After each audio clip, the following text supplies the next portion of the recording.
Welcome back to Treasure Island. We're at chapter 27. Today we're just going to skim most of 27 and then move on to reading 28 and 29. The beginning of chapter 27 starts with the knife holding Jim to the mast. But it was only by a sliver of skin. Would you shut the door, please, Miss Wells? And he soon breaks free.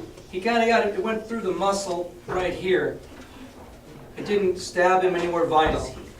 But he breaks free, he returns to the deck and tends to his wound, which is bleeding freely. He heaves the body of O'Brien overboard, and it is now early evening. In good spirits, hey, I just defeated the two pirates, and remember the ship is parallel parked on its side. He leaves the ship on its side and heads for the stockade to rejoin his companion. That's where we start off today. A reminder that pirate number 7, I got swipey. Pirate number 7 was injured, but he wasn't killed. I forgot to correct that. I saw that a couple days ago and forgot. And in first period, I was like, oh man, I forgot to fix that. I'm going to turn, if you have a red book, I want you to turn to page 117. If you have a black book, I think it's page 193. 180. Now, the end of chapter... Oh wait, sorry. Pieces of 8? Yeah, the end of Pieces of 8. The end of chapter 27, isn't it? About 193, I think, is the second to last page. That's where you should be.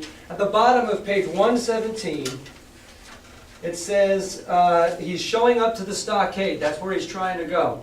And it says, I stole around by the eastern end, keeping close in shadow, and at a convenient place where the darkness was thickest, I crossed the palisade, or I jumped into the stockade area. If those of you who are on your Kindle, just try and catch up. We'll get you in just a second. To make assurance surer, I got upon my hands and knees and crawled without a sound towards the corner of the house. As I drew nearer, my heart was suddenly and greatly lightened. Oh, it's not a pleasant noise in itself. I've often complained about it at other times, but just then it was like music to hear my friends snoring together, so loud and peaceful in their sleep. I'm climbing up to the blockhouse and I hear kind of like some of you are doing in my class right now. The sea cry of the watch that was beautiful, all's well, never fell more reassuringly on my ear. In the meantime, there was no doubt of one thing: they kept an infamous bad watch. How come nobody was standing guard? If it had been Silver and his lads that were now creeping in on them, not a soul would have seen daybreak. That was what it was, thought I, to have the captain wounded. And again, I blamed myself sharply for leaving them in that danger with so few to mount guard. They're so tired, I ditched them. I feel terrible. I can't believe they're so tired, they can't even stand guard. By this time, I got to the door and stood up. All was dark within, so that I could distinguish nothing by the eye. As for sounds, there was the steady drone of the snorers, and a small, occasional noise, like a flickering or pecking, that I could in no way account for. With my arms before me, I walked steadily in, kind of like a zombie. I should lie down in my own place, I thought, with a little chuckle, and enjoy their faces when they found me in the morning. Hey, it's Jim! And my foot struck something, yielding up somebody's leg. And he turned and groaned without awakening. Ooh, don't want to wake you up. It's probably great. Then all of a sudden, a shrill voice broke out forth from the darkness. Pieces of 8! Pieces of 8! Pieces of 8! Pieces of 8! Pieces of 8! Like some weird alarm clock. Without pause or change, like the clacking of a tiny mill. Silver's green parrot. Captain Flint! It was she whom I had heard pecking at a piece of bark. It was she, keeping better watch than any human being, who thus announced my arrival, and with her wearisome refrain, Pieces of 8, pieces of 8, pieces of 8. I had no time left for me to recover. At the sharp clipping tone of the parrot, the sleepers awoke and sprang up, and with a mighty oath, the voice of Silver cried, Out goes! I turned to run, struck violently against one person, recoiled, and ran full into the arms of a second, who, for his part, closed upon and held me tight. Bring a torch, Dick! Said Silver, with my capture thus assured, and one of the men left the log house and presently returned with a lighted brand. Long John Silver's in the stockade. Yeah, it's one. We got to get Jim at the stockade. What in the world is going on? His friends weren't the ones snoring. The red glare of the torch, we're in chapter 28 in the enemy's camp, lighting up the interior of the blockhouse, showed me the worst of my apprehensions realized. The pirates were in possession of the house and stores. There was the cask of cognac. There were the pork and bread. And as before, and what tenfold increased my horror, not a sign of any prisoners here. I could only judge that all had perished, and my heart smote me sorely that I had not been there to die with them. There were 6 of the buccaneers, all told. Not another man was left alive. 5 of them were on their feet, flushed and swollen, suddenly called out of the first sleep of drunkenness. The 6th had only risen up on his elbow. He was deadly pale, and blood-stained bandage around his head told me that he had recently been wounded, and still more recently dressed. His bandage was clean. I remembered the man who had been shot and run back among the woods in the great attack, and doubted not that this was he. The parrot sat preening her plumage on Long John's shoulder.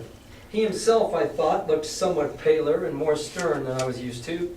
He still wore the fine broadcloth suit in which he had fulfilled his mission, but it was bitterly the worse for wear, daubed with clay and torn with the sharp briars of the wood. "So, here's Jim Hawkins, silver shiver my timbers. Dropped in like, eh? Well, come, I take that friendly."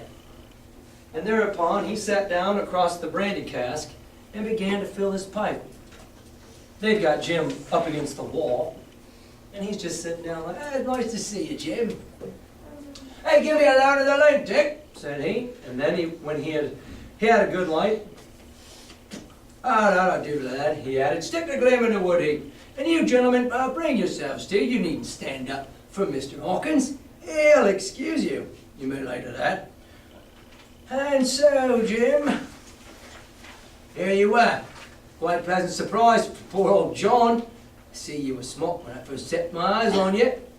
But this here gets away from me clean, and do." To all this, as may well be supposed, I made no answer. They had set me with my back up against the wall, and I stood there looking Silver in the face, pluckily enough, I hoped, to all outward appearance, but with black despair in my heart. You ever looked at your parents like, "I ain't afraid," but inside you're like, "Oh man, I'm dead." Silver took a whiff or two of his pipe with great composure, and he ran on again. "Now you see, Jim, so be as you are here, I'll give you a piece of my mind. I've always liked you, I have, for a lad of spirit and a picture of my own self when I was young and handsome. I always wanted you to join and take your share and die a gentleman, and now, my cock, you've got to. Captain Smart's a fine seaman, as I'll own up to any day, stiff on discipline. Duty is duty, says he, and right he is, just you keep clear of the captain. And the doctor himself, he's gone dead against you. Ungrateful scamp, was what he said. And the short and the long of the whole story is about here. You can't go back with your own lot. They won't have you. And without you to start a 3rd ship's company by yourself, which might be lonely, you'll have to join Captain Silver." So far, so good. My friends then were still alive, and though I partly believed the truth of Silver's statement that the cabin party were incensed at me for my desertion, I was more relieved than distressed by what I heard. "I don't say nothing as to being in our hands," continued Silver. "Now, there you are, and you may lay to it. I'm all for argument. I never seen good out of threatening. If you like the service, well, you'll join. And if you don't, Jim, why, you're free to answer no. Free and welcome, shipmate, and if fair can be said by mortal seamen, shiver my sides. Oh, you've got 2 choices. You can join us, or you know, the other. I don't want to threaten you. Am I to answer then?" I asked with a very tremulous voice. Through all this sneering talk, I was made to feel the threat of death that overhung me, and my cheeks burned and my heart beat painfully in my breast. "Right, no one's oppressing you. Take your bearings. None of us won't hurry you, mate. Time goes so pleasant in your company." Well, says I, growing a bit bolder, if I'm to choose, I declare I have a right to know what's what and why you're here and where my friends are. What? What's what? Repeated one of the buccaneers in a deep growl. Ah, he'd be a lucky one who knows that. You'll perhaps button down your hatchet till you're spoken to, my friend, cried Silver truculently to the speaker. And then in his first gracious tone, he replied to me, well, yesterday morning, Mr. Hawkins, said he, and the dog watch came down Dr. Livesey with a flag of truce. Says he, Captain Silver, you're sold out, ship's gone. Well, maybe we'd take a glass and song to help it round, I won't say no. Leastways, none of us had looked out.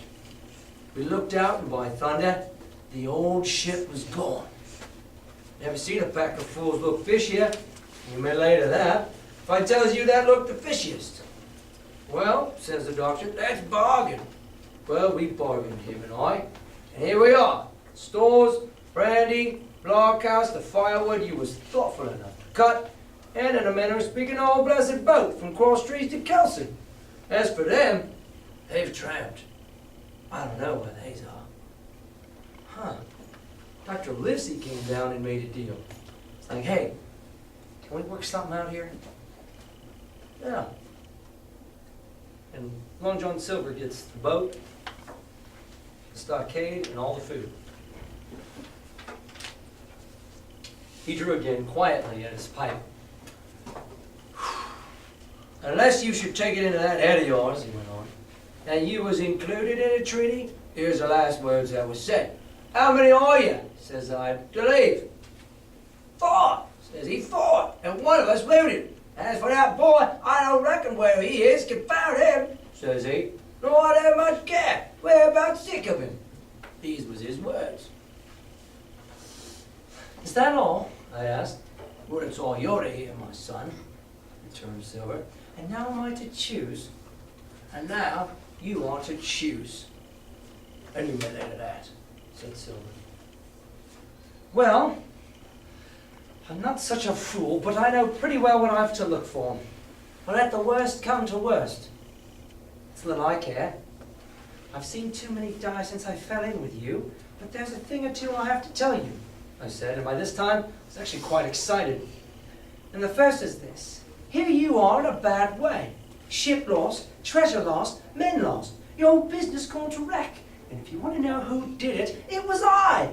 I was in the apple barrel the night we sighted land. And I heard you, John, and you, Dick Johnson, and Hans, who is now at the bottom of the sea, and told every word you said before the hour was out. And as for the schooner, it was I who cut her cable. It was I that killed the men you had aboard of her. And it was I who brought her where you'll never see her more, not one of you.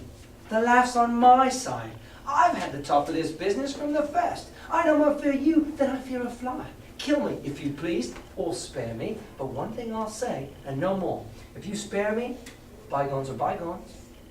And when you fellows are in court for piracy, I'll save you all I can. It's for you to choose. Kill another and do yourselves no good, or spare me and keep a witness to save you from the gallows. That's a lot different Jim than we saw on page 1, isn't it? It's a lot different Jim. I think he's spending way too much time with pirates. He's getting a little jaded, isn't he? He's smarter though. He's smarter and quicker. I stopped, for I tell you, I was out of breath. And to my wonder, not a man of them moved, but all sat staring at me like as many sheep. And while they were still staring, I broke again. And now, Mr. Silver, I believe you're the best man here, and if things go to worst, I'll take it kind of you to tell the doctor the way I took it. I went down like a man, spoke to you as a man. Go ahead and kill me, I don't care. I'll bear it in mind, said Silver, with an accent so curious that I could not for the life of me decide whether he was laughing at my request or had been favorably affected by my courage. Long John's got a different tone. I'll put one to that, cried the old mahogany-faced seaman Morgan by name, whom I had seen at Long John's public house upon the quays of Bristol. That's right. We have pirate number 5 is Tom Morgan. Morgan's the one who was talking about keel hauling. Remember that? What was it you were talking about with that there black dog? I was talking about keel hauling. That guy has been with us the whole time and we didn't realize it. Morgan. It was him that knowed the black dog. Well, and see here, I'll put another again to that boy, Thunder, for it was this same boy that faked the chart from Billy Bones. First and last, we've split upon Jim Hawkins. Geez, this kid has screwed up everything for us, hasn't he? Well, then there he goes, said Morgan with an oath, and he sprang up drawing his knife as if he had been 20. Avast, Ed! Cried Silver. Who are you, Tom Morgan? Maybe you thought you was Captain here. Perhaps by the powers, but I'll teach you better. You cross me, you'll go where many a good man's gone before you, first and last these 30 years back. Some to the yard, I'm shivering my side. Some by the board and all to feed the fishes. There's never a man looked me between the eyes and seen a good day afterwards. Tom Morgan, you later that. You touch him, you die. Morgan paused. But a hoarse murmur rose from the other pirates. Tom's right, said one. I stood hazing long enough from one and another. I'll be hanged if I'll be hazed by you, John Silver. Did any of you gentlemen want to have it out with me? Roared Silver, bending far forward from his position on the keg, with his pipe still glowing in his right hand. Put a name on what you're at. You ain't dumb, I reckon. And that one shall get it. Have I lived this many years in a son of a rum punching cock? His head athwart my house is the letter end of it.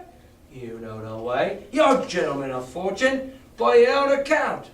Well, I'm ready to take a cut as him that dares, and I'll see the colour of his inside, crunch and all before that pipe's empty. Not a man stirred, not a man answered.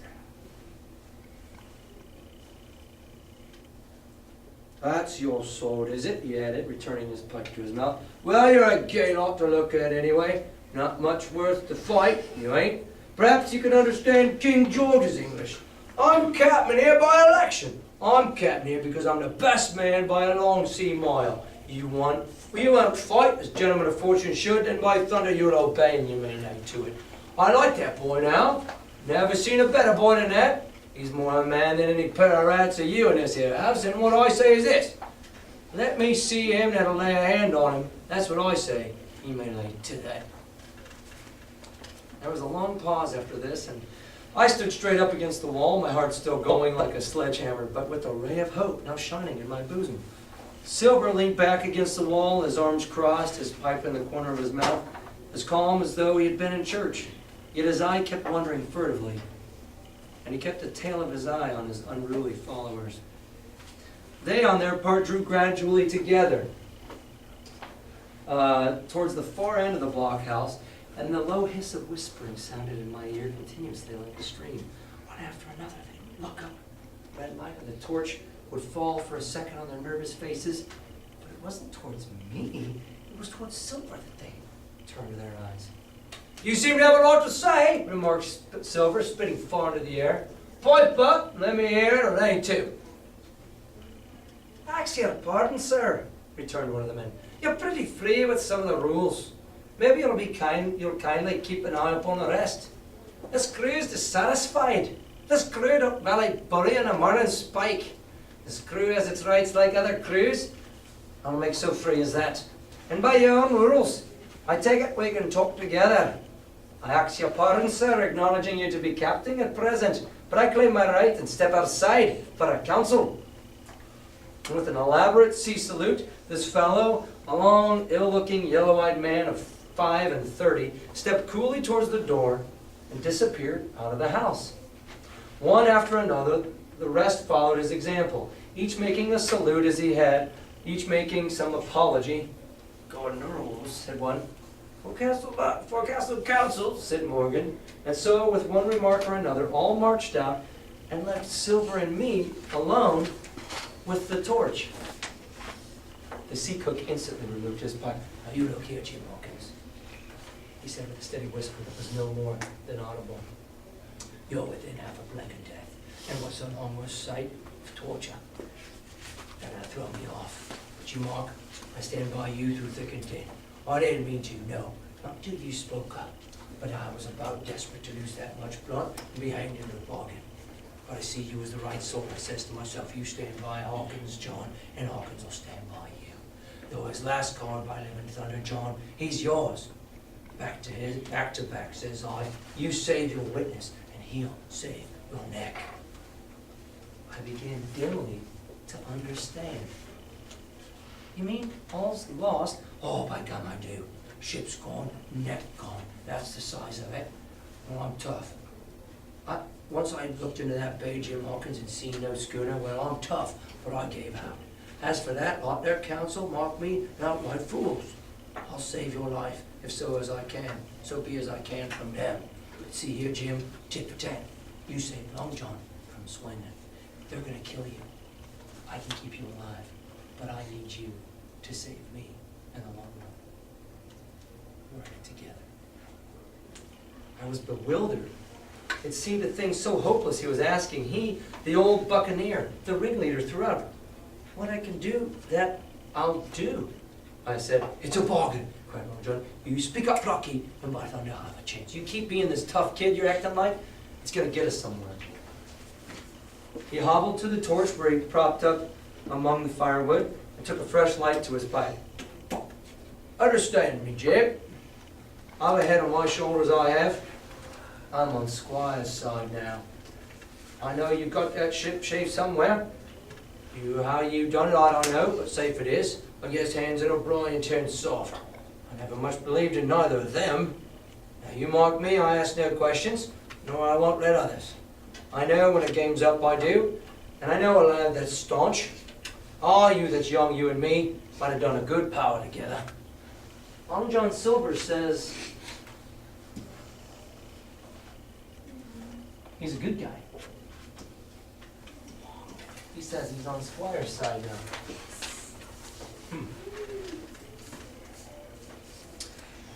He drew some cognac into the cask, and from the cask into his tin cannikin. Will you taste this, mate? He asked, and when I refused, said, well, I'll take a drain for myself, Jim. I need a corker, but there's trouble on hand. And talking of trouble, why did Doctor give me the chart, Jim? The what? Good now? Why did Doctor give me the map?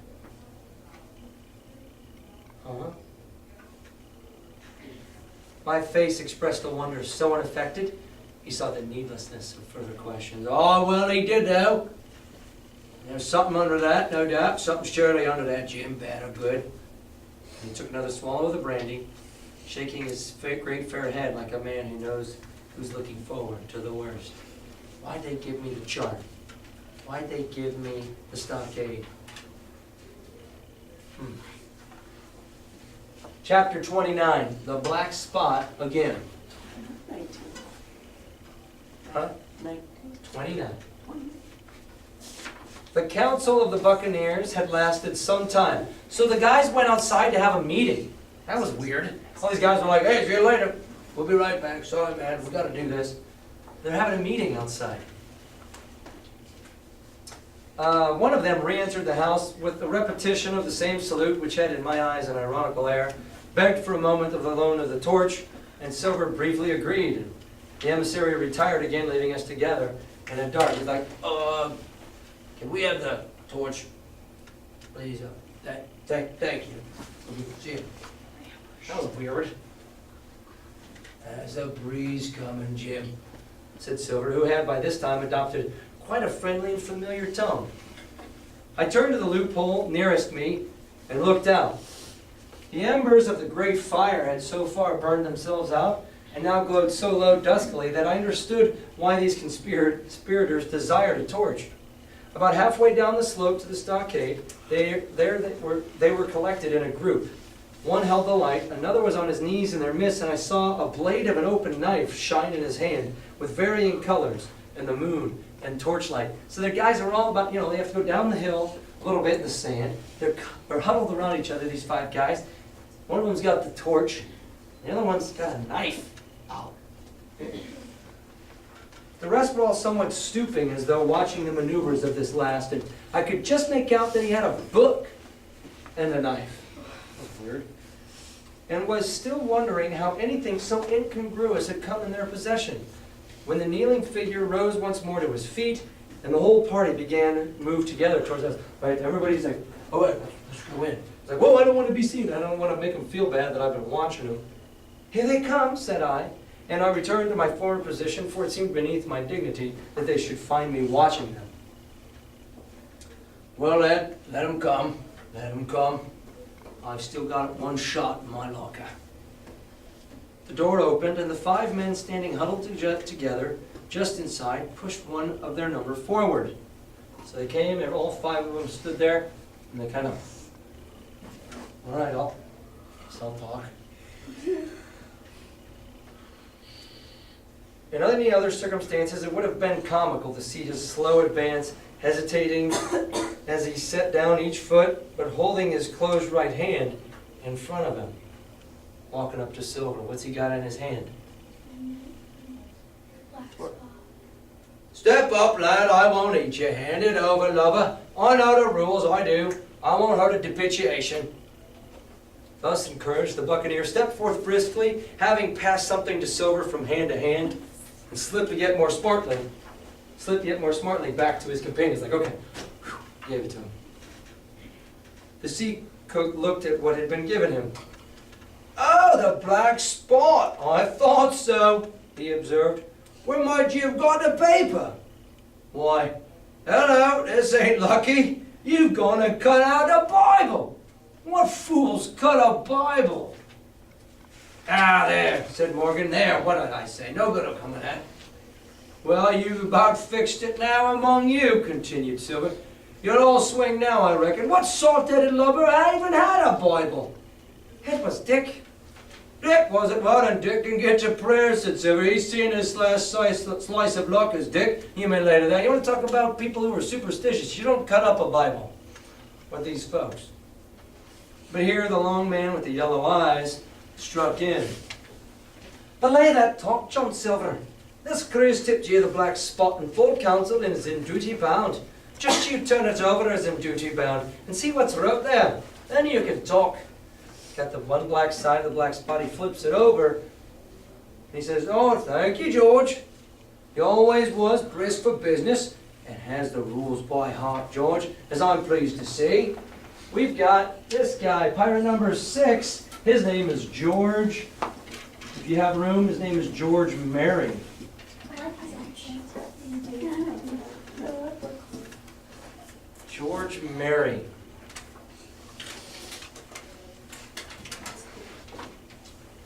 He's the one with the yellow eyes, and he's also the one who, yeah, we'll talk about that. George, as I'm pleased to see. Well, what is it anyway? He flips over.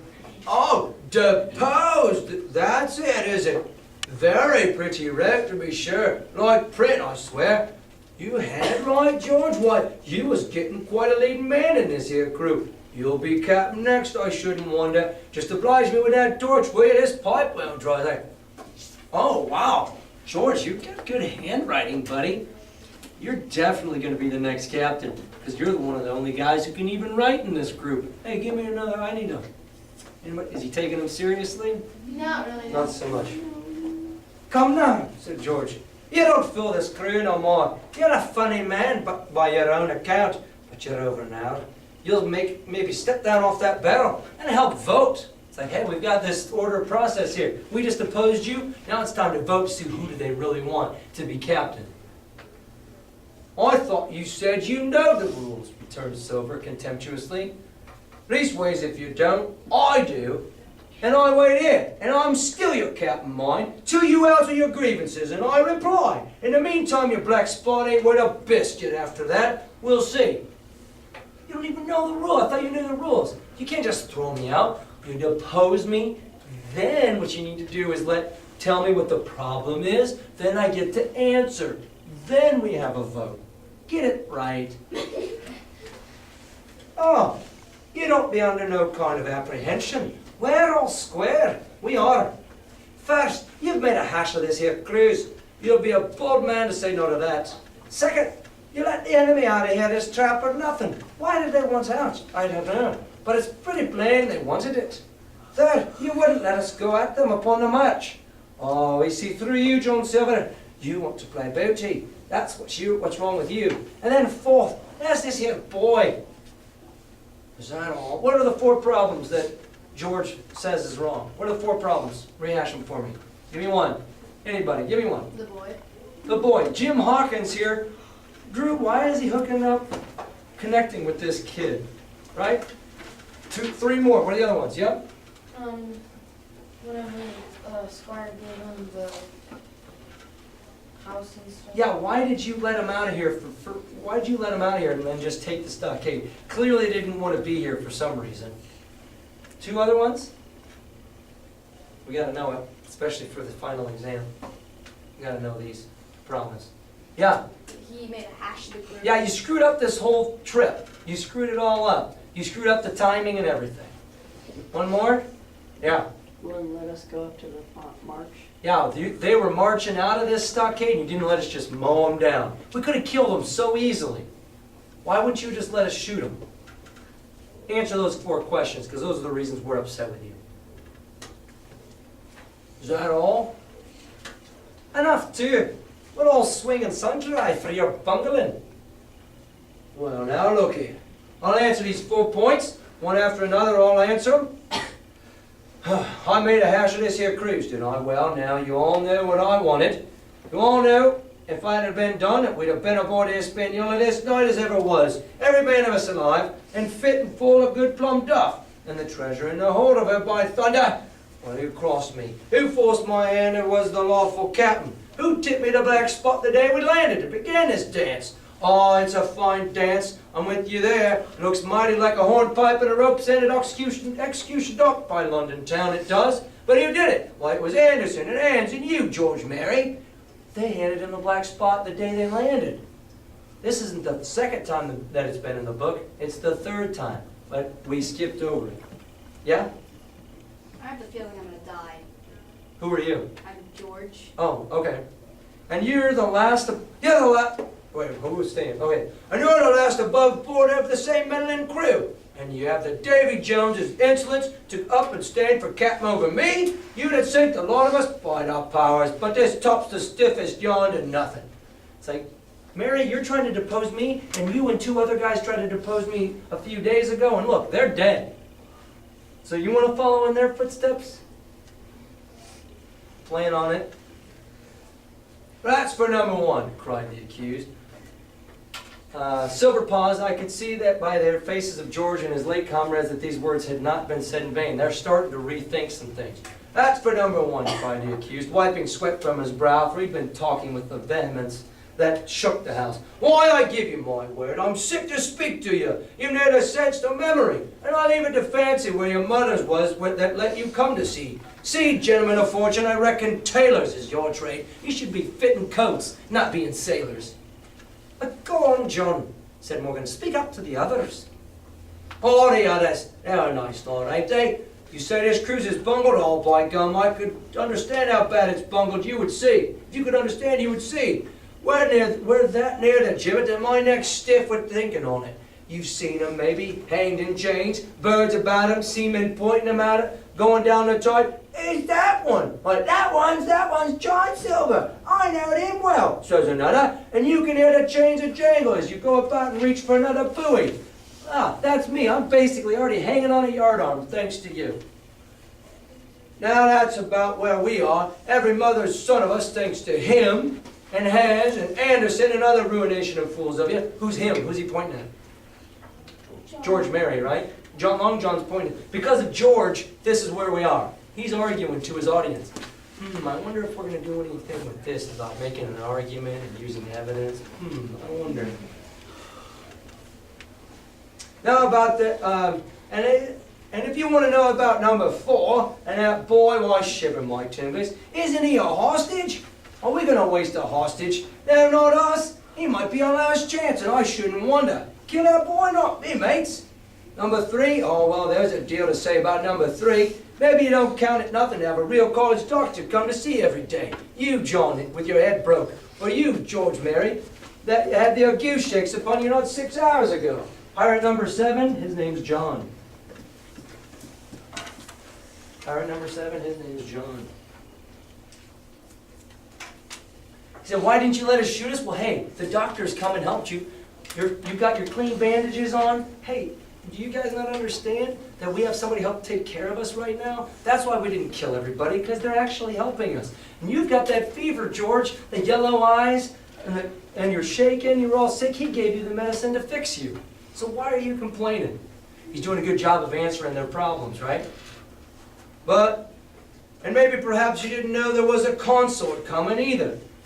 Wait, hey, did you know there's a ship coming to help us out? And if we can survive this, we can get on that ship. But there is. And not so long till then. And we'll see who'll be glad to have a hostage when it comes to that. We can use Jim to get on to that boat to get out of here. As for number 2, and why I made a bargain, well, you came crawling on your knees for me to make it. On your knees you came. You was that downhearted. And you'd have starved too if I hadn't. But that's a trifle. Like, hey, we've got all these things, all these reasons why I made it, but you know what? Look at it. That's why. And he cast down upon the floor a paper that I instantly recognized. None other than the chart on yellow paper with the 3 red crosses that I had found in the oilcloth at the bottom of Captain's chest. Why the doctor had given it to him, I could no more fancy. What? He gave him the map? I thought he was kidding. But it were inexplicable to me. The appearance of the chart was incredible to the surviving mutineers. They leaped upon it like cats upon a mouse, and went from hand to hand, tearing it from one another. And by the oaths and cries and the childish laughter with which they accompanied their examination, you'd have thought not only were they fingering the very gold, but were at sea besides, in safety. They're acting like they already got it. Yes, that's Flint sure enough. Right, that's Flint, sure enough, JF, and a score below with a clove hitch to it. So he's done ever. Mighty pretty, but how are you going to get away with it? With no ship? Silver suddenly sprang up, and supporting himself with one hand against the wall, now I give you warning, George, he cried. One more word of your sauce and I'll call you down and fight you. How? Why, how do I know? You had ought to tell me that. You and the rest that lost me my schooner with your interference. Burn you, but not you. You can't. You ain't got the invention of a cockroach. And Silver, you can speak and shout, George Mary, you may lay to that. You got all these ideas of what I've done wrong, but you have no ideas of how to solve the problem. All right? That's fair enough, said the old man Morgan. Fair? I reckon so. You lost a ship. I found a treasure. Who's a better man than that? So now I resign, by thunder. Elect whom you please to be your captain now. I'm done with it. Fine, you guys pick who you want. That guy lost the ship. I found the treasure. Who do you want? Silver! Barbecue forever! Barbecue for captain! So that's the tune, is it? All the guys are like, yeah, we want Long John. George, I reckon you'll have to wait another turn, friend. And lucky for you, I'm not revengeful, man, but that was never my way. And now, shipmates, this black spot. Tain't much good now, is it? Dick's crossed his luck and spoiled his Bible. And that's about all. It'll do to kiss the book on still, won't it? Growled Dick, who was evidently uneasy at the curse he had brought upon himself. A Bible with a bit cut out? Returned Silver derisively. Not it. It don't bind no more than a ballad book. You may as well have a kid's songbook, buddy. That Bible ain't worth nothing now. Don't it, though? Cried Dick with a sort of joy. Well, I reckon that's worth having, too. Here, Jim. Here's a curiosity for you. And he tossed me the paper that was the black spot. It was round, about the size of a crown piece. One side was blank, for it had been the last leaf. The other contained a verse or two of Revelation. These words, among the rest, which struck sharply home upon my mind, it said, "Without are dogs and murderers." The printed side had been blackened with wood ash, which already had begun to come off and soil my fingers. On the blank side, I had written with the same material the one word, "deposed." I have that curiosity beside me at this moment, but not a trace of writing now remains beyond a single scratch, such as a man might make with a thumbnail. The author reminds us, hey, I get through this, I still have the black spot that he handed me that day. It's no longer black, It has the writing on one side and a little indentation on the other. That was the end of the night's business. Soon after, with a drink all round, we lay down to sleep. And the outside of Silver's vengeance was to put George Mary up for sentinel and threaten him with death if he should prove unfaithful. Oh, you want to try and throw me over? Guess what? Now you've got night watch. We're all going to take a nap, and if you screw up, we'll kill you. It was long ere I could close an eye, and heaven knows I had matter enough for the thought in the man whom I had slain that afternoon. Oh yeah, I killed the guy today. That was weird. In my own most perilous position, and above all, in the remarkable game that I saw Silver now engaged upon. Folks, we cannot overspeak about Long John Silver right now. Don't you think about Jim? He just heard Long John Silver say, the boy, we got him. What was his answer of why we have the boy? Hostage. Jim's like, no way, I thought you needed me to save your life. Hostage, that means you're willing to kill me. Long John says he's on the good guy's side. But you hear his argument with his pirates, and it's like, wait a minute. Which side he's in? Which side is he on? But didn't he just tell me that he needs me, and I need him, and that his heart gave out, and he doesn't have any hope without me? But he just told these guys he's got this whole plan on how to get off the island. Oh, man. Keeping the mutineers together with one hand and grasping with the other after every means possible and impossible to make his peace and save his miserable life. He's got his hands in both camps. Yet my heart, he himself slept peacefully and snored aloud. Yet my heart was sore for him, wicked as he was, to think on the dark perils that environed and the shameful gibbet that awaited him. Long John Silver, he says he's over here, but he just told those guys he's over here. I'm confused. We don't know where he's going to end up. You have 2 tweets for today. You'll need to do that by Wednesday. Tomorrow you're going to be watching, not Treasure Island, you're going to be watching Duct Tape Island tomorrow. Duct tape? From Mythbusters. And we're going to try and figure out, did Robert Louis Stevenson really think through what Ben Gillen would need to survive? And those guys address that on Duct Tape Island tomorrow. All right?